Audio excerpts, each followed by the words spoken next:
अहंकार का अर्थ है मैं अलग हूं अस्तित्व से। अस्तित्व तो माया है, मैं सत्य हूं। ये वृक्ष, ये पशु पक्षी, ये आकाश, ये चांद तारे, ये सब माया है, मैं सत्य हूं। और मजा ये कि ये सब सत्य है और ये मैं माया है। लेकिन मैं को माया कहने में हमारे प्राण छटपटाते हैं। हालांकि इस मैं के कारण ही हम दुख झेल रहे हैं। हमारी मूर्खता बड़ी सघन है। हम ये भी नहीं देखते कि हमारे दुख का कारण क्या है। तुमने कभी ख्याल किया कि मैंने कितना दुख दिया है तुम्हें? मैं भाव ने सिवाय घावों के और क्या दिया? उसकी भेंट और क्या है? मैं एक घाव है जो जरा सा छू दो तो दुखता है। जब तुम्हारा कोई अपमान कर देता है तो कौन सी चीज दुखती तुम्हारे भीतर? क्या कोई तुम्हारा अपमान करता है इसलिए पीड़ा होती? इससे क्या पीड़ा होगी? उसने अपनी जबान खराब की, तुम्हारा क्या बिगड़ा? उसकी मौज, उसकी जबान है, जैसा चलाए चलाए, उल्टी चलाए सीधी चलाए, उसकी जबान है। भजन गाए, गाली बके, उसकी जबान है। तुम्हारा क्या बनता बिगड़ता है? तुमसे क्या लेना देना है? अगर अहंकार ना हो तो तुम्हें दया आएगी उस पर, मगर अगर अहंकार है तो छिद जाएगी तलवार की तरह गाली। बदला लेने को आतुर हो जाओगे, उसको जड़मूल से नष्ट करने के लिए आबद्ध हो जाओगे। अहंकार दुखता है। अहंकार की ही आकांक्षा है कि धन हो, पद हो, प्रतिष्ठा हो। अहंकार दौड़ाता है और धन पद प्रतिष्ठा की दौड़ में सिवाय दुख के और कुछ भी हाथ लगता नहीं। इस जगत में किसको सफलता मिली? असफलता ही असफलता है। लेकिन असफल होता है अहंकार, हम देखते नहीं, हम गौर नहीं करते कि कौन असफल हो रहा है। हम जगत को गाली देने लगते हैं कि संसार का ढंग ही गलत है, ये संसार में असफलता ही असफलता। असफलता तुम्हारे अहंकार के कारण है। मैं तो कोई असफलता नहीं देखता। मैं तो इस जगत में आनंद ही आनंद देखता हूं। मैं तो यहां चारों तरफ उत्सव देखता हूं। मैं तो एक पल भी अनुभव नहीं करता कि कहीं कोई असफलता है, कि कहीं कोई विषाद है, कि कहीं कोई संताप है। लेकिन अहंकार है तो फिर सब विषाद ही विषाद है। जो आदमी तुम्हें रोज नमस्कार करता था आज बिना नमस्कार किए निकल जाए, बस गाली भी नहीं दी उसने, सिर्फ बिना नमस्कार किए निकल गया और तुम्हारा चित्त उद्विग्न हो उठा। जरा गौर करो, कौन तुम्हारे जीवन में दुख पैदा कर रहा है? लेकिन तुम बड़े होशियार हो, उसको तो नहीं देखते जो दुख पैदा कर रहा, और तरकीबें खोजते हो। और तुम्हारे पंडित पुरोहित तुम्हारी तरकीबों में समर्थन देते हैं। वो कहते हैं पिछले जन्म में कोई पाप किया होगा, उसके कारण दुख झेल रहे हो। बंद करो ये बकवास। पिछले जन्म में तुमने जो किया होगा पिछले जन्म में भोग लिया होगा, अब क्या भोगना है? जगत में सब चीजें नगद हैं, इतनी उधार थोड़ी। आग में हाथ अभी डालोगे, अगले जन्म में जलोगे। अरे अभी जल जाओगे। पिछले जन्म में कुछ किया होगा, पिछले जन्म में निपट सुलझ गया होगा। हर जन्म में हिसाब किताब हो जाता है, वहीं हो जाता है, निपटारा तत्क्षण हो जाता है। जगत में उधारी थोड़ी चलती।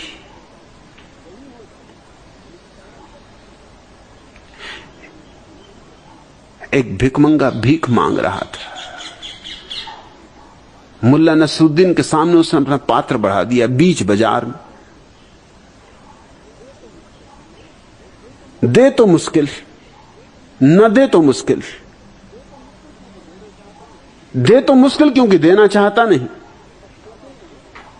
फिर पीछे पछतावा होगा कि लूट लिया उस दुष्ट ने बीच बाजार में भिक्षा पात्र फैला के। लेकिन ना दे तो मुश्किल, लोग क्या कहेंगे कि क्या कंजूस। तो भिखारी भी हिसाब रखते हैं कि कहां भिक्षा पात्र। ऐसी जगह भिक्षा मांगने खड़े हो जाते जहां 4 आदमियों में बदनामी हो जाए अगर 2 पैसे ना दो। लोग कहने लगे क्या मां कंजूस, तुमसे 2 पैसे ना दिए गए तो अपनी इज्जत भी बचानी। तुम देखते हो अहंकार कैसी दिक्कत में डाल देता है। इज्जत भी बचानी मतलब अहंकार भी बचाना, बाजार में साख भी रखनी, और धन का मोह भी है, क्योंकि धन है तो अहंकार है। जेब गर्म है तो अहंकार में कुछ वजन होता है, जेब खाली है तो क्या खाक वजन होगा। कौन पूछता है? जिसके पास धन नहीं उसे।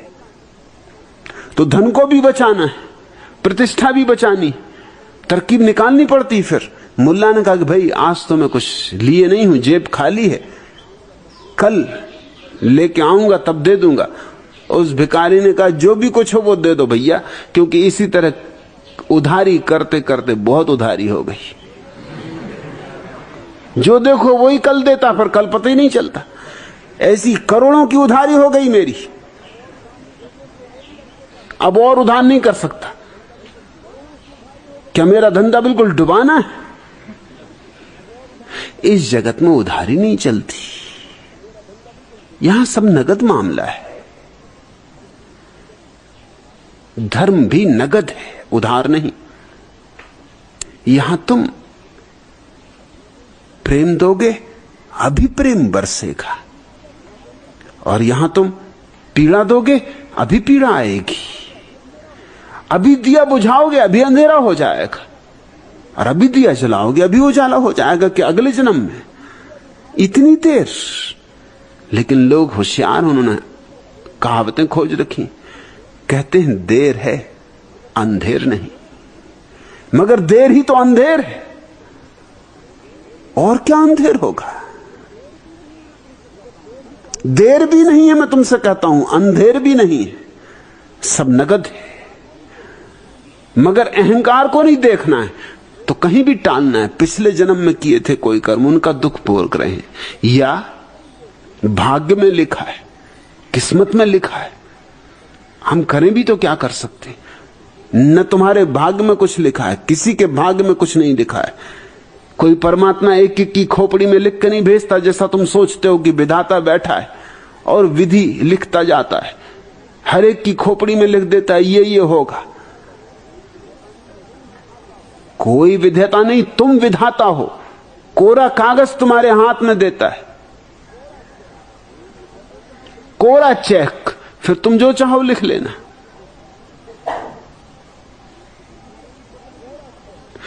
तुम्हारे ऊपर सब निर्भर है।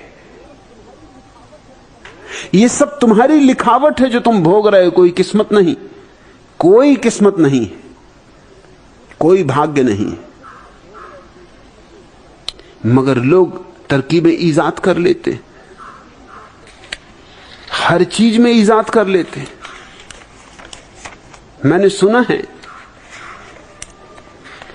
कि स्वामी मटकानाथ ब्रह्मचारी को 7 का अंक हमेशा शुभ सिद्ध हुआ था।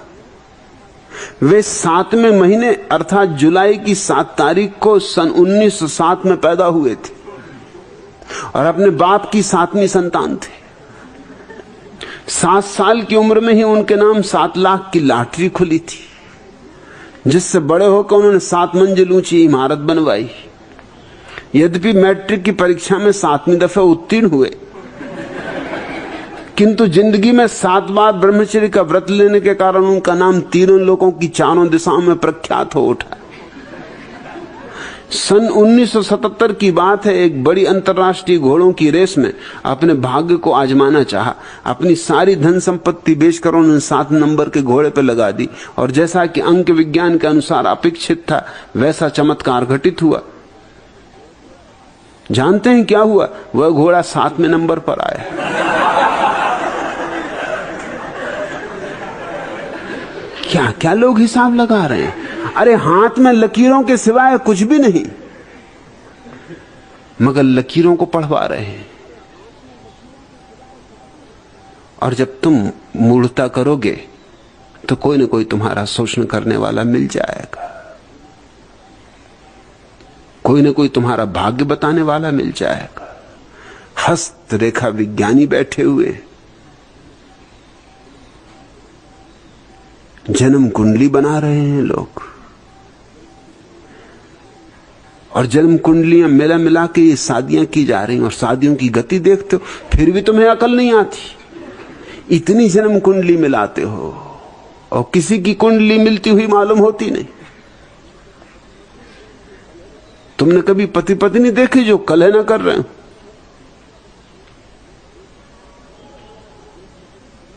जो झगड़ ना रहे हो, जो एक दूसरे की जान के पीछे ना पड़े हो? मैंने तो नहीं देखे। मैं तो न मालूम कितने परिवारों से परिचित हूं और लाखों लोगों से संबंधित हुआ हूं और लाखों लोगों ने अपनी व्यथा मुझसे कही है।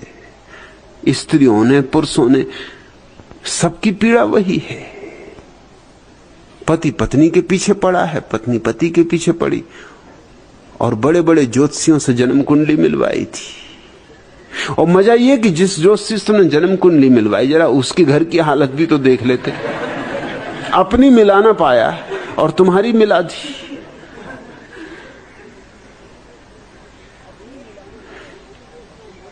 एक चीज को तुम नहीं देखना चाहते हो, उसके लिए तुमने कितना धुआं पैदा कर लिया है। एक चीज सीधी सादी कि अहंकार तुम्हारे सारे दुख की जड़ है। अहंकार तुम्हें तोड़े हुए है परमात्मा से, स्वभाव से, अस्तित्व से, और तुम दुख पा रहे हो। मगर ऐसी मूढ़ता है, ऐसी बेहोशी है कि कोई हिसाब नहीं। सरदार विचित्र सिंह जिस होटल की तीसरी मंजिल में ठहरे थे, उस होटल में आग लग गई। जब आग लगी उस समय सरदार जी स्नान कर रहे थे। बाथरूम से निकलकर सीधे बालकनी की ओर भागे, एकमात्र कच्छा पहने हुए। नीचे की मंजिलों में आग काफी फैल चुकी थी, अतः सीढ़ियों से नीचे उतरना संभव नहीं था। फायर ब्रिगेड वालों ने नीचे एक स्प्रिंग वाला मोटा स्पंज का गद्दा बिछा दिया था और वे चिल्ला रहे थे कि ए सरदार जी, गद्दे के ऊपर कूद जाओ। विचित्र सिंह कूद गए, मगर चमत्कार कि स्पंज और स्प्रिंगों ने उन्हें ऐसा उछाला कि वे जाके फिर तीसरी मंजिल की बालकनी पर जा बैठे। दोबारा फिर कूदे, फिर वैसा ही हुआ। तीसरे बार कूदने पर जब वे पुनः तीसरी मंजिल पर पहुंच गए तो उन्हें एक तरकीब सूझी। बाथरूम में जाकर वे जल्दी से दाढ़ी में लगाने वाली और मूंछों पर ताव देने वाली गोंद उठा लाए और उन्हें अपने कच्छे पर लगाने लगे ताकि गद्दे से वे जाके चिपक जाएं। उनकी इस बुद्धिमानी को देख नीचे खड़े लोग और फायर ब्रिगेड वाले बहुत खुश हुए, तालियां बजाने लगे। विचित्र सिंह ने जोर से बोले सो निहाल, सत श्री अकाल कहकर फिर छलांग लगा दी। अगले क्षण का दृश्य देखने लायक था, जब कच्छा तो गद्दे में चिपका छूट गया और नंग धड़ंग सरदार जी उछलकर वापस तीसरी मंजिल पर खड़े हो गए। मूढ़ता ऐसी है कि तुम उपाय भी खोजोगे तो तुम ही खोजोगे ना। लोग अहंकार से छूटने के उपाय भी खोजते, विनम्र होने की चेष्टा करते, मगर वही मूढ़ता, अहंकार विनम्रता के पीछे से आके खड़ा हो जाता। कच्छा तो चिपका रह जाता है, सरदादी नंग धड़ंग खड़े, फिर वापस तीसरी मंजिल पर। वो लाख बोले सो निहाल, सत श्री अकाल, मगर कौन बोल रहा है इस पर निर्भर करता है। उनके हाल तो बेहाल ही रहेंगे, निहाल में हाल नहीं होने वाले।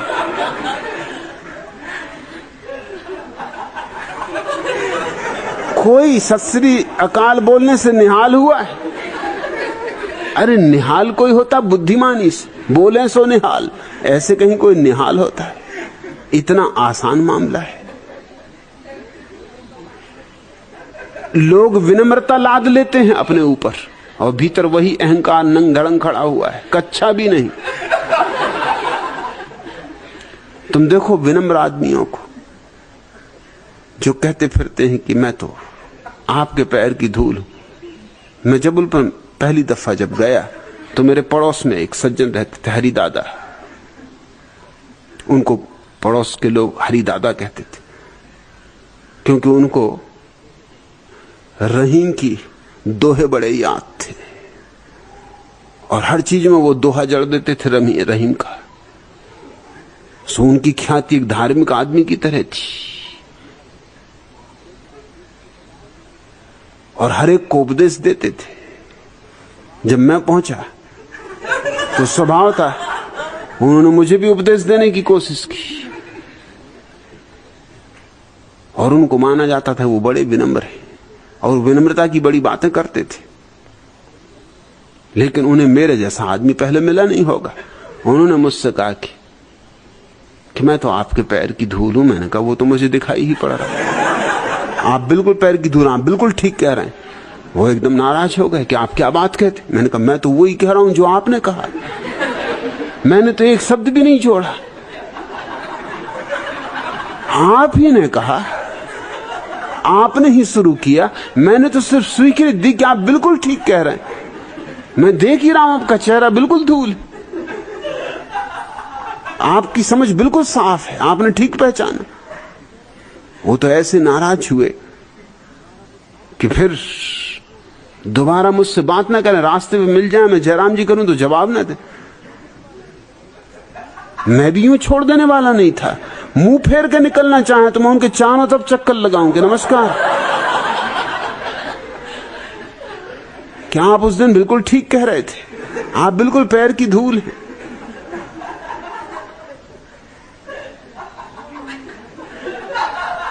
अहंकार क्या क्या भाषाएं सीख लेता है। भूल गए सब चौपाइयां चौपाए होके भाग खड़ी हुई। फिर रहीम वहीम पे दोहे उन्हें याद न रहे, नहीं तो बड़े दोहे दोहराते थे।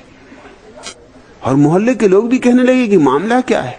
मुझसे पूछने लगे, एक डॉक्टर दत्ता सामने ही रहते थे, वो मुझसे पूछने लगे कि आपने कर क्या दिया, जब से आप आए हो हरिदादा बचे बचे फिरते और आपका तो नाम लेते ही एकदम गर्म हो जाते, हमने इनको कभी गर्म ही नहीं देखा। मैंने कहा वो गर्म इसलिए हो जाते कि मैंने उनकी बात मान ली, आप लोगों ने मानी नहीं।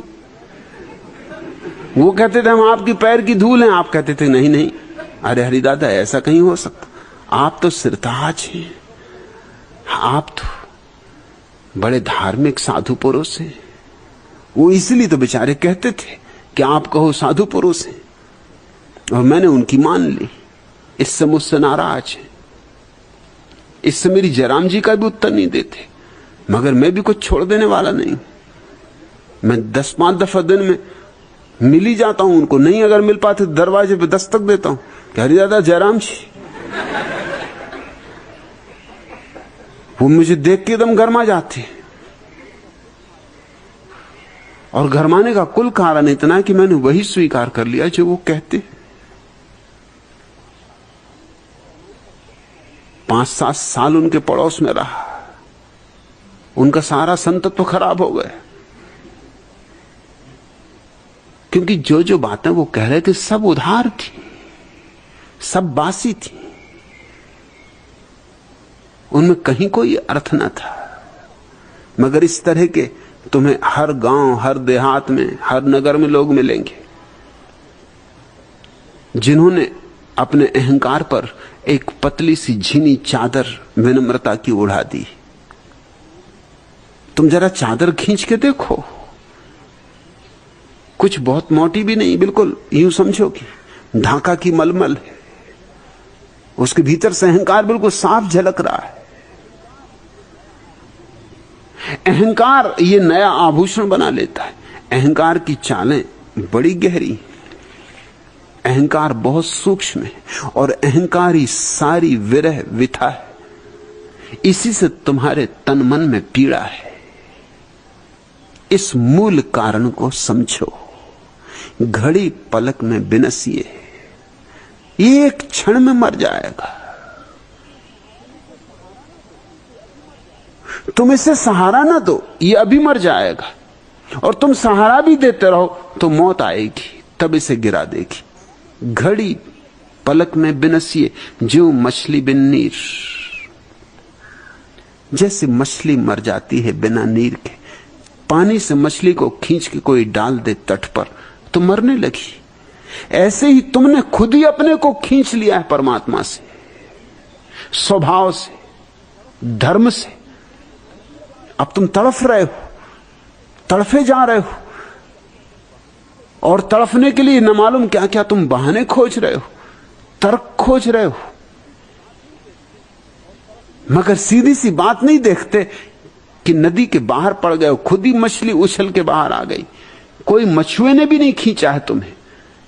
ये तुम्हारी ही करतूत है कि तुम ही उछल के तट की रेत पर पड़ गए हो। अब जल भुन रहे हो, धूप घनी होती जा रही, तेज होती जा रही, आग बरस रही, और तुम तड़फे जा रहे हो, भुने जा रहे हो, मगर तुम बहाने खोज रहे हो, मूल कारण नहीं देखते कि वापस कूद जाओ नदी में, फिर से कूद जाओ नदी में। जब नदी से कूद के तट पे आ गए तो तट से कूद के नदी में भी जा सकते हो। जब निरअहंकार से अहंकार में आ गए तो अहंकार से फिर निरअहंकार में जा सकते हो। सिर्फ समझ चाहिए, प्रज्ञा चाहिए, बोध चाहिए, जागृति चाहिए, होश चाहिए। उस होश की प्रक्रिया को ही मैं ध्यान कहता हूं। ध्यान तुम्हारे अहंकार को गला देता है, बता देता है कि झूठ है अहंकार।